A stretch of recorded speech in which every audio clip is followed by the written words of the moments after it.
जी, अस्सलाम वालेकुम। हमारा सब्जेक्ट है आज का पॉम प्रोडक्शन ऑपरेशन मैनेजमेंट। ठीक है, उसका चैप्टर नंबर 8 है, उसमें लोकेशन स्ट्रेटजीज़ के ऊपर आज हम बात करेंगे।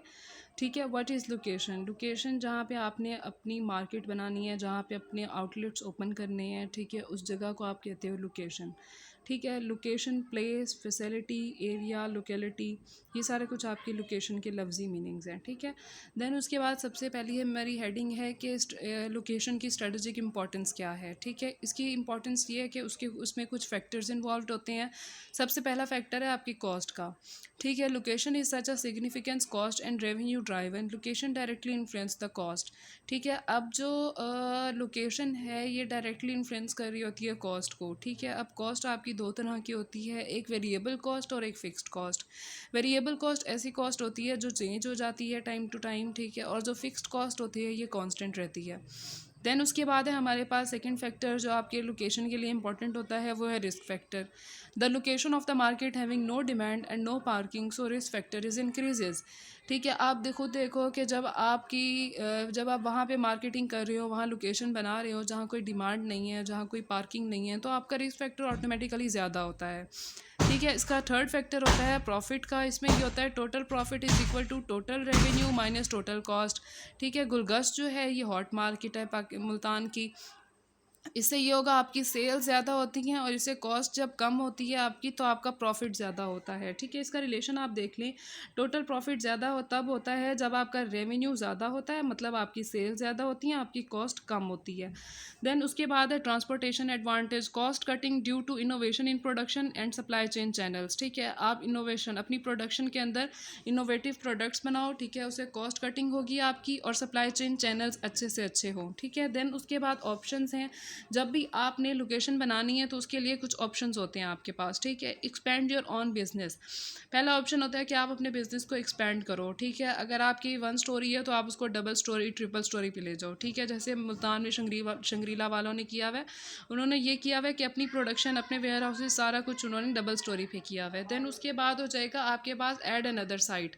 ठीक है, जब भी आपके पास कोई ओरिजिन होता है आप न्यू आउटलेट्स ओपन कर लो, इससे ये होता है कि आपका ज़्यादा से ज़्यादा प्रॉफिट जनरेट होता है। ठीक है, एंड देन जो थर्ड होती है, इसमें ये होता है existing facility place close and go for the new one. ठीक है, आपके पास जो आउटलेट है उसको टोटली क्लोज कर दो और न्यू की तरफ चले जाओ। ठीक है, जैसे चैनवन क्लोज हो गया, ऑटोमेटिकली टोटली क्लोज हो गया, तो उसकी मार्केटिंग अब इतनी ज़्यादा नहीं है, तो उससे ये हुआ चेज़अप और मॉल ऑफ मुल्तान ने उसकी जगह ले ली। ठीक है, देन उसके बाद है आपके पास फैक्टर्स जो आपकी लोकेशन डिसीजन को अफेक्ट कर रहे होते हैं। फर्स्ट फैक्टर है आपका लेबर प्रोडक्टिविटी का। ठीक है, आपकी जो लेबर है वो प्रोडक्टिव होनी चाहिए, एफिशिएंट, जो स्किलफुल प्रोडक्टिव लेबर होनी चाहिए। ठीक है, आपकी जब लेबर अच्छी होगी तो आपको ट्रेनिंग नहीं देनी पड़ेगी उनको। ठीक है, आपको उनको एजुकेशन प्रोवाइड नहीं करनी पड़ेगी। ठीक है, वो अच्छे से अच्छा आपको काम देंगे, इससे ये होगा कि भाई आपकी प्रोडक्टिविटी ज़्यादा हो जाएगी। देन उसके बाद जो सेकेंड पॉइंट है वो है आपका exchange rate and currency risk. अच्छा, exchange rate and currency risk आपका फेवरेबल होना चाहिए। ठीक है, आप देखो कि some firms can take advantage of the particularly favorable exchange rate by relocating and exporting to the foreign currency। ठीक है, अच्छा, देन उसके बाद जो थर्ड पॉइंट है, थर्ड फैक्टर है जो इसमें इन्वॉल्व हो रहा होता है लोकेशन डिसीजन में, वो है आपकी कॉस्ट। कॉस्ट होती है दो तरह की, एक टेंजिबल कॉस्ट और एक इंटेंजिबल कॉस्ट। जो टेंजिबल कॉस्ट होती है वो उसको ईजिली मेजरेबल होती है। ठीक है, आप इजिली मेजर कर सकते हो, और जो इंटेंजिबल होती है वो नॉट ईजिली मेजरेबल। ठीक है, देन उसके बाद फोर्थ पॉइंट है आपका political risk, values and culture. Political stability इसमें बहुत ज़्यादा इंपॉर्टेंट है। ठीक है, कल्चरल डिफरेंसेस देखो, वैल्यूज़ का देखो, आप देखो कि भाई पॉलिटिकल इंस्टेबिलिटी है तो सिस्टम डेमोक्रेटिक होगा ज़्यादा। ठीक है, values and cultural variance is very from country to country.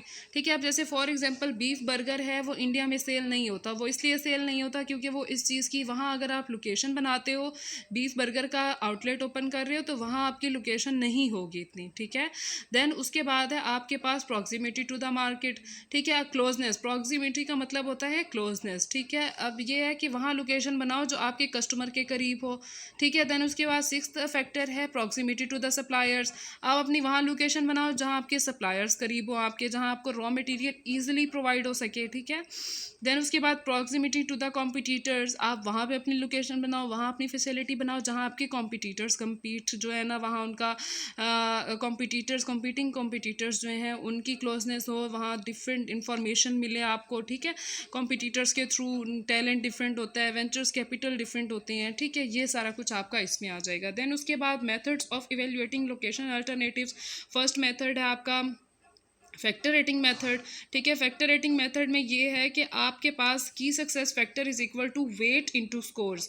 आपको सिर्फ यही फार्मूला याद करने की ज़रूरत है कि फर्स्ट मेथड जो है लोकेशन अल्टरनेटिव का वो फैक्टर रेटिंग मेथड है, ठीक है। और वो की success factor is equal to KSF is equal to weight into scores, ठीक है। एंड देन सेकेंड मेथड है इसमें centre of gravity method. Centre of gravity method कहते हैं आपकी production mid of the city में होनी चाहिए, ठीक है।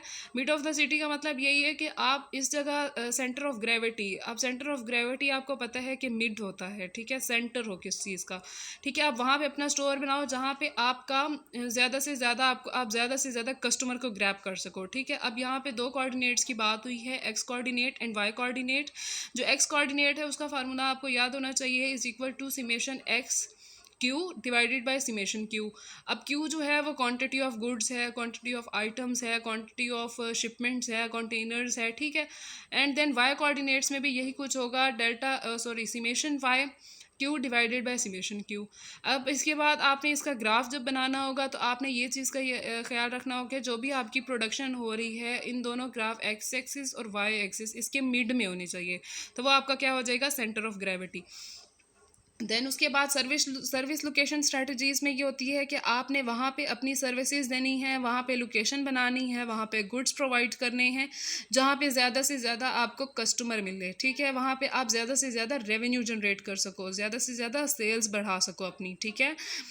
अब उसके कुछ डिटर्मिनेंट्स होते हैं कि इसको डिटर्मिन कैसे किया जाता है। इसमें देखा जाता है कि परचेजिंग पावर ऑफ कस्टमर, ठीक है, कस्टमर की परचेजिंग पावर कैसी है, ठीक है, कस्टमर की फाइनेंशियल पोजीशन कैसी है, ठीक है। देन उसके बाद आपके क्या हो जाएंगे, कॉम्पिटिटर्स, ठीक है, कि आपका कॉम्पिटिटर कैसा है, ठीक है, वो किस तरह से स्ट्रॉन्ग है, वो क्या चीज़ प्रोवाइड कर रहा है, उसकी सर्विसेज कैसी हैं।